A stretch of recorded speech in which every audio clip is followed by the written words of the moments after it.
아주 오래전부터 중국이 주도 면밀하게 진행해오던 동북공정도 모자라 요 몇 달 새에는 김치에 비빔밥, 삼계탕, 한복 등 한국 전통 문화까지도 중국의 전통 문화라고 주장하는 중국. 최근에는 이탈리아의 피자까지도 중국 전통 음식으로 주장하고 있는 상황인데요.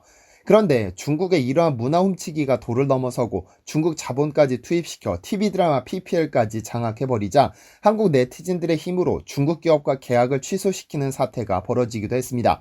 여기에 한국의 한 작가는 넷플릭스가 전 세계에서 가장 많은 인기를 끌었던 킹덤을 제작할 당시 한국 문화하고 중국 문화를 헷갈려 했다가 한국인 작가의 한마디 때문에 모든 소품을 싸그리 한국 것으로 바꾸기도 했는데요.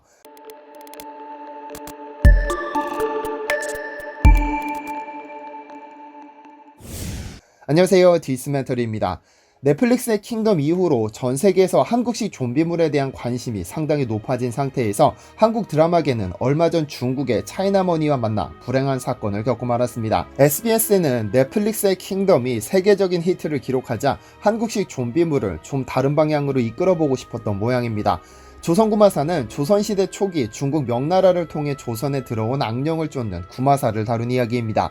그러나 이미 시놉시스가 공개됐을 당시부터 문제가 제기됐죠. 이성계와 조선왕실이 고려를 멸망시키고 조선을 건국하는 과정에서 로마 교황청의 도움을 받았다는 설정이 너무 파격적이어서 상당한 논란에 휩싸였죠. 역사 왜곡의 문제를 떠나 조선의 건국에 로마 교황청의 도움을 받았다는 말도 안 되는 설정은 시청자들 입장에서는 쉽게 이해할 수 없는 부분이었습니다. 그리고 첫 회가 방영된 후 걱정은 현실이 됐습니다.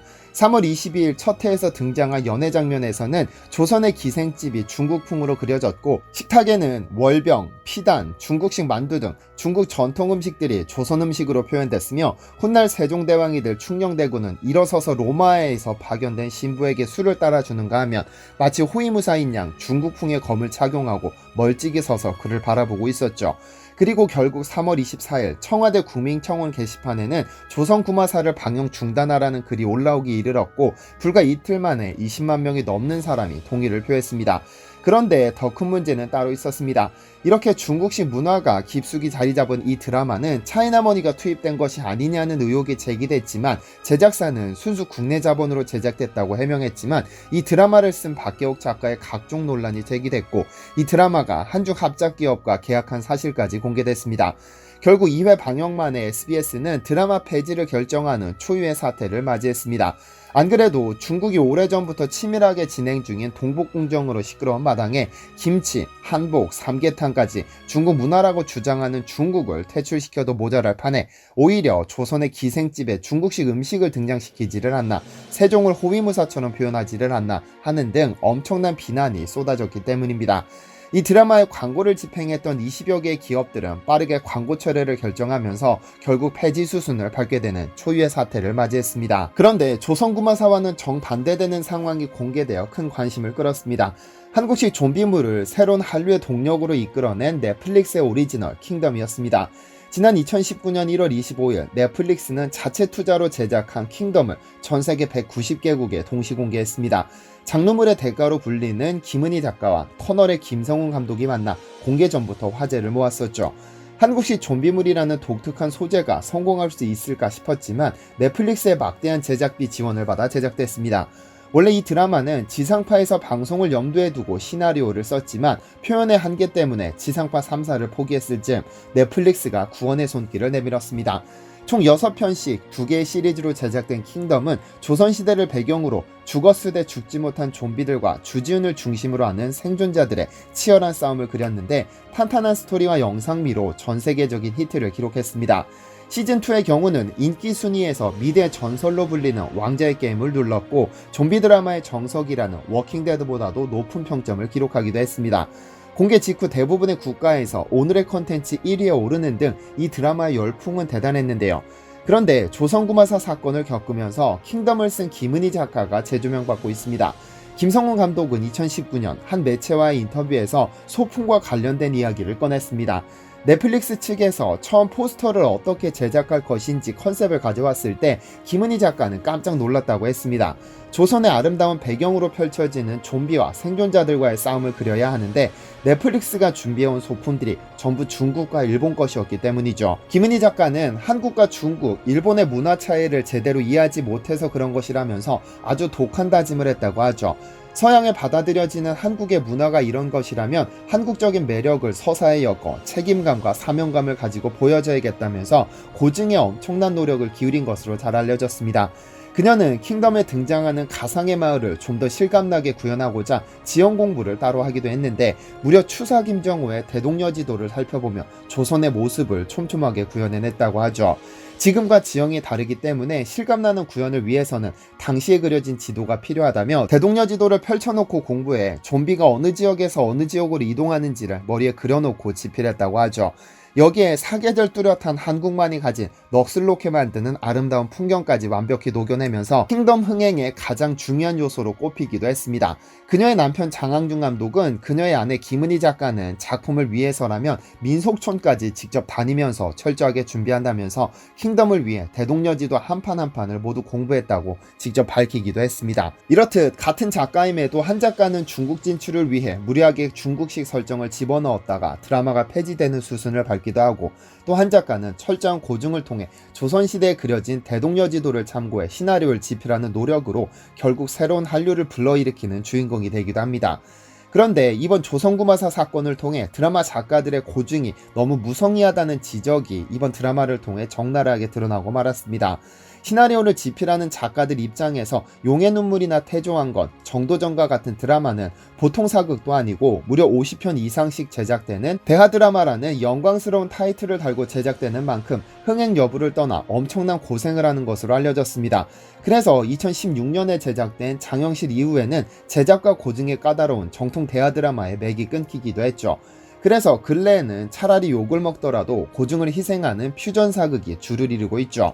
그러나 조선구마사에서는 의주 일대를 명나라 영토 및 문화권으로 묘사한 것이나 조선시대의 세종을 비하하는 듯한 설정은 역사를 영상으로 접하게 되는 입장에서는 충분히 왜곡된 역사의식을 갖기에 다분한 소지를 가지고 있습니다. 그런데 더 큰 문제는 지금 현재 중국이 무모하게 한국 전통문화를 중국으로 편입시키는 다양한 공정을 진행하는 와중에 이런 문제가 불거졌다는 점입니다.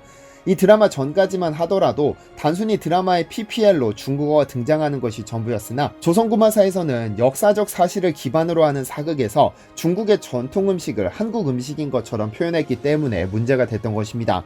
어쩌면 이렇게 사극에 중국 전통 음식을 등장시켜 원래 한국 음식이었다 주장할 수도 있겠지만 우리가 바라는 것은 중국 음식을 한국 음식으로 둔갑시키는 것이 아니라 그냥 왜곡하지도 말고 순수하게 한국 전통 음식이 등장했기를 바랬던 것입니다.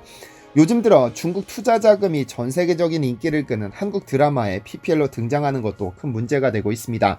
얼마 전 TVN에서 방영 중인 빈센조라는 드라마에서는 송중기가 도시락을 먹는 장면이 등장했습니다. 그런데 그 도시락이 중국어로 떡하니 쓰인 비빔밥 도시락이었죠. 알고 보니 이 드라마에 투자한 중국 기업이 만든 도시락을 PPL로 등장시켰다는 사실이 드러났는데요. 드라마를 보던 시청자들은 이후 시청자 게시판 등을 통해 항의하기 시작했고 결국 빈센조 측은 고개를 숙였죠. 원래 이 드라마는 중국의 즈하이거와 4억 원의 PPL 계약을 체결하면서 의무적으로 사회 노출하는 것으로 계약됐습니다. 송중기가 2번을 먹고 나머지 2번은 단순히 노출하는 것이 조건이었죠. 하지만 이런 논란이 지속되자 총 4회 노출 중 1회 노출은 이미 방영된 것이라 어쩔 수 없지만 나머지 3회분에 대해서는 취소 협의에 들어갔다고 밝혔습니다. 그런데 TVN이 무리한 중국산 PPL로 논란이 된 것은 이번이 처음은 아닙니다. 빈센조보다 앞서 방영된 여신강림이라는 드라마에서 주인공들이 편의점에서 중국식 인스턴트 훠궈를 먹고 징둥닷컴이라는 국내에서는 서비스되지도 않는 중국 쇼핑몰 광고판이 버스 정류장에 등장해 큰 논란이 됐죠. 논란이 됐던 훠궈는 빈센조에 등장하는 비빔밥 제조사와 동일합니다. 최근 몇 년간 중국은 한국 대중문화 콘텐츠에 투자하는 큰 손으로 떠올랐습니다. 중국의 텐센트는 2020년 JTBC 스튜디오에 1,000억 원을 투자하기도 했고 한국의 별에서 온 그대, 태양의 후예 등을 중국에 방영하면서 정상급 플랫폼으로 성장한 아이치이는 김은희 작가와 전지현, 주지훈이 만난 지리산을 오리지널 콘텐츠로 제작하고 있기도 합니다. 물론 제작자 입장에서 자금에 대한 걱정 없이 완벽한 드라마를 만들고 싶은 마음은 충분히 이해합니다만 요즘 중국의 한국 문화 훔치기는 도를 넘어섰습니다. 고구려 역사를 넘어 김치, 한복, 그리고 최근에는 생각지도 못한 음식까지 중국의 전통 음식으로 주장하고 있습니다. 전 세계에서 유일하게 한국에만 존재하는 독특한 문화가 있습니다. 바로 몸보신 문화인데요.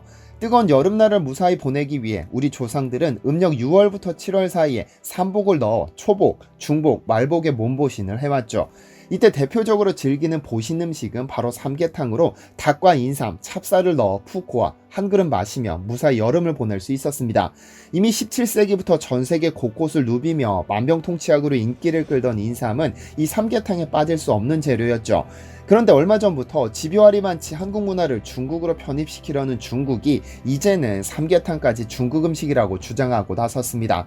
중국의 최대 포털 사이트 바이두에 삼계탕을 검색하면 중국에서 한국으로 전래된 것으로 설명하고 있습니다. 삼계탕을 설명하는 도입부에는 고려인삼과 연계, 찹쌀을 넣은 중국의 오랜 광둥식 국물 요리로 한국에 전해져 한국을 대표하는 궁중 요리의 하나가 됐다고 떡하니 쓰여 있습니다.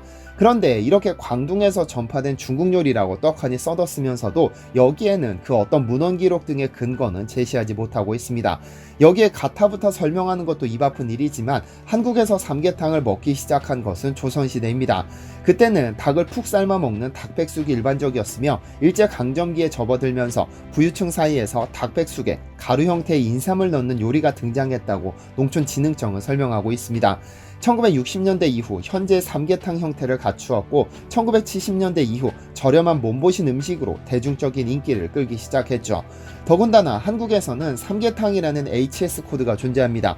HS 코드란 전 세계가 공통으로 상품을 분류하기 위해 채택한 번호 체계로 국제협약에 의거 6자리까지는 국제 공통으로 사용하는 코드이며 한국은 세부 분류를 위해 4자리를 추가해 총 10자리의 HS 코드를 사용하고 있습니다. 삼계탕의 HS 코드는 1062.32.1010으로 분류되어 관리되고 있죠. 현재 한국은 중국으로 활발하게 삼계탕을 수출하고 있는데요. 2016년에 수출되기 시작한 삼계탕은 드라마 태양의 후예에서 삼계탕 조리 장면이 방영된 후 중국에서 삼계탕에 대한 관심이 부쩍 높아졌기 때문입니다. 삼계탕은 한국 음식이라고 반박하는 것도 웃긴 일이지만 중국이 이렇게 한국 음식에 관심이 많을 줄은 상상도 못했습니다. 중국의 문화를 빼앗기는 것은 일본의 식민 지배를 당했던 것만큼이나 기분이 찝찝한 일입니다. 이런 찝찝한 기분이 부쩍 드는 요즘 드라마 제작자들뿐 아니라 시청자들도 현명한 대처가 필요한 시기가 아닐까요? 시청해주셔서 감사합니다.